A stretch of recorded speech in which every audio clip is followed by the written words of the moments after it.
sabotage U.S.-Russia relations.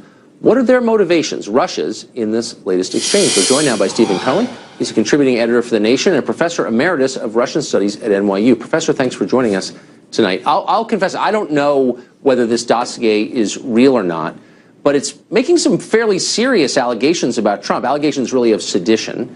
What do you make of it? Does it look real to you? You talking about the stuff released yesterday about the yes, that's right. Sexual and financial blackmail?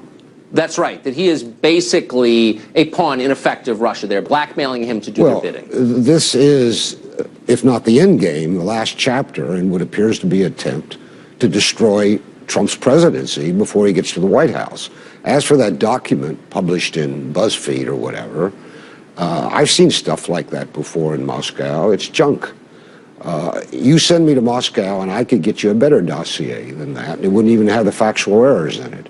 It's scuttlebutt, it's rumor. It's generated by so-called private intelligence agents who are out to make a buck. They'll sell it to anybody.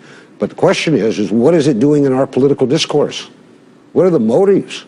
I mean, why'd CNN put it on the air? Why is the FBI and the CIA even touching this stuff? Something's going on. I mean, I've been doing this, studying Russia as a professor, and sometimes even on the inside for more than 40 years. I've never seen anything like this. People in the mainstream media, authoritative media, places like the New York Times, are calling Trump a puppet of the Kremlin. They're wounding him mortally as a national security president before he even gets in the White House. So I ask you, you live in D.C., I guess, what is going on? It's not clear to me, and this stuff comes at you so quickly, and it's so esoteric. I mean, if you're a conventional reporter, you're not an expert on Russia. You don't know. I'm speaking for myself. And it's not, it doesn't look real, but then, you know, who knows? But as someone who has studied this for 40 years, this does not have the ring of truth to you, and you think this is, if I'm reading it correctly, part of a much larger effort to disable Trump before he becomes president. Well, it didn't begin with this. It began with the Clinton campaign, last summer, when they decided to run against Trump and Putin instead of Trump and Pence.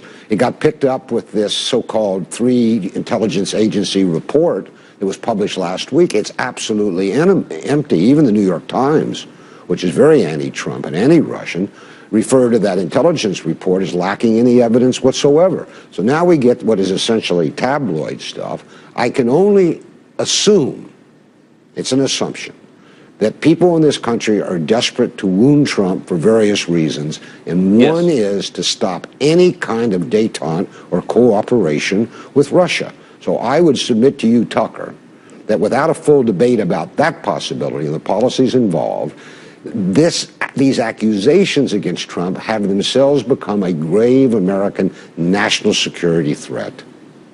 Thank you for the reality check, Professor. It's hard to know, and I appreciate your coming on and explaining that. Thank you very much. I hope you'll come back.